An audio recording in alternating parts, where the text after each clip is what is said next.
పాకిస్తాన్ పని అయిపోయింది. ఎందుకు ఇలా అంటున్నానంటే, పాకిస్తాన్ లో ఉండే బలూచిస్తాన్ లిబరేషన్ ఆర్మీ రీసెంట్ గా పాక్ ఆర్మీ మీద విరుచుకుపడింది. ఈ దాడుల్లో 10 మందికి పైగా పాక్ సైనికులు చనిపోయారు. పాకిస్తాన్ లో ఉండే మార్గట్ ఏరియాలో రోడ్డు పక్కన బాంబు పెట్టి దాన్ని రిమోట్ కంట్రోలర్ తో ఆర్మీ వాహనాన్ని పేల్చేశారు. ఈ న్యూస్ పాకిస్తాన్ కి చావు దెబ్బ. మనం ఇంకా యుద్ధం స్టార్ట్ చేయకుండానే బిఎల్ఏ దాడులు మొదలు పెట్టారు. మార్చి నెలలో కూడా ట్రైన్ ని హైజాక్ చేసి 60 మందిని అంతం చేసింది. ఇప్పుడు కనుక మనం యుద్ధం స్టార్ట్ చేశామంటే Baloch liberation army Pak army మీద ఫుల్ ఫ్లెడ్జ్ లో యుద్ధం చేసిద్ది. ఈ దెబ్బతో బలూచిస్తాన్ సెపరేట్ కంట్రీగా మారబోతుంది. పాకిస్తాన్ ఆర్మీ వాళ్ళ దేశాన్నే సరిగ్గా చూసుకోలేదు. అలాంటిది భారతదేశాన్ని ఏం చేయాలని? ఇదే అనుకుంటే ఆఫ్ఘనిస్తాన్ లో ఉండే తాలిబాన్లు ఇండియాకి మద్దతిచ్చారు. పహల్గామ్ లో జరిగిన దాడిని మేము ఖండిస్తున్నామని తేల్చి చెప్పింది. తాలిబాన్లు అంటేనే క్రూరమైన ఉగ్రవాదులు. అలాంటిది వీళ్ళు ఇప్పుడు తీవ్రవాదాన్ని ఖండిస్తున్నామని చెప్పడానికి చాలానే కారణాలు ఉన్నాయి. అందులో తాలిబాన్లని మనం గవర్నమెంట్ లాగా అనుకుని అక్కడ స్కూల్స్, కాలేజెస్ వారికి కావాల్సిన అవసరాలు తీర్చింది భారత్. అందుకే ఇండియాకి తాలిబాన్లు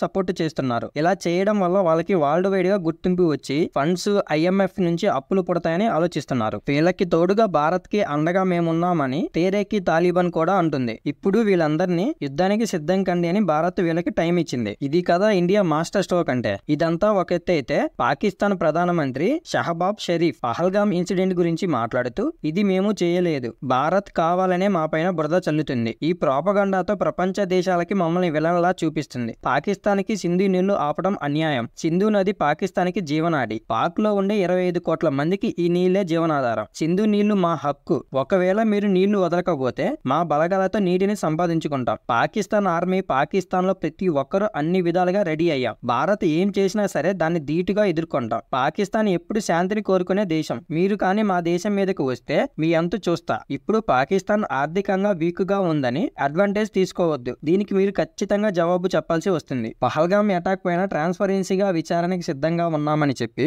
పాక్ ఆర్మీతో, పాక్ ప్రజలతో యుద్ధానికి సిద్ధం కండి అని చెబుతున్నాడు. ఇలాంటి దొంగ మాటలు మాట్లాడుతుంటే వీడిని ఎలా నమ్మేది? ఒక పక్క పాకిస్తాన్ ఆర్మీ యుద్ధ విమానాలతో డ్రిల్స్ చేస్తుంటే ఎయిర్పోర్ట్ లో యుద్ధ విమానం ల్యాండ్ అవ్వగానే పేలిపోయింది. ఇది పాకిస్తాన్ యొక్క ఎయిర్ పవర్. అక్కడ ఎయిర్పోర్ట్ లో ఉండే జనాలందరూ పరుగులు తీస్తున్నారు. పేరుకే ప్రగల్భాలు పలుకుతుంది. రియాలిటీలోకి వెళ్తే పాకిస్తాన్ కి అంత సీన్ లేదు.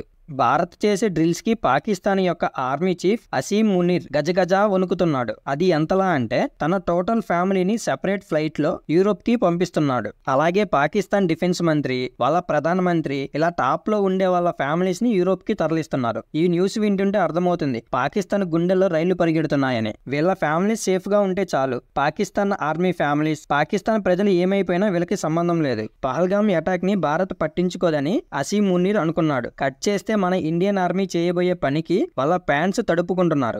ఆల్రెడీ ఇండియన్ ఆర్మీ కాశ్మీర్ లో పహల్గామ్ అటాక్ లో తీవ్రవాదులకి లోకల్ గా ఉండే వాళ్ళు ఎవరైతే సపోర్ట్ చేశారో వాళ్ళ ఇళ్లని పేల్చేస్తుంది. ఇప్పటికే 3 ఇళ్లని లేపేసింది. అలాగే కాశ్మీర్ లో ఉండే ఉగ్రవాదుల రహస్య స్థావరాలపైన ఇండియన్ ఆర్మీ దాడి చేసింది. ఈ దాడుల్లో భారీగా ఆయుధాలు, పేలుడు పదార్థాలు స్వాధీనం చేసుకున్నాయి. మరోవైపు LOC వద్ద పాక్ కి ఇండియన్ ఆర్మీ చుక్కలు చూపిస్తుంది. ఇప్పుడు ఇండియన్ ఆర్మీ టార్గెట్ ఉగ్రవాదులు, వాళ్ళకి ట్రైనింగ్ ఇచ్చిన వాళ్ళు అంటే పాకిస్తాన్ ఆర్మీ. అలాగే పాకిస్తాన్ ప్రభుత్వం మీద అటాక్స్ భారీ రేంజ్ లో ఉంటాయి. మనం ఎప్పుడు యుద్ధం స్టార్ట్ అంటామో బిఎల్ఏ ఆర్మీ, తెహ్రీక్ తాలిబాన్, ఆఫ్ఘనిస్తాన్ లో ఉండే తాలిబాన్లు పాకిస్తాన్ తో యుద్ధం ప్రకటిస్తారు. పాకిస్తాన్ 4 ఫ్రంట్ వార్ చేయాలి. భారత్ కొట్టే దెబ్బతో ఈసారి పాకిస్తాన్ తేరుకోలేదు. Already Indian army, navy, air force యుద్ధానికి సిద్ధమయ్యాయి. ఏ క్షణమైనా వార్ స్టార్ట్ అవ్వచ్చు. రాసి పెట్టుకోండి, ఈ యుద్ధంలో గెలిచేది భారత్ ఆర్మీనే.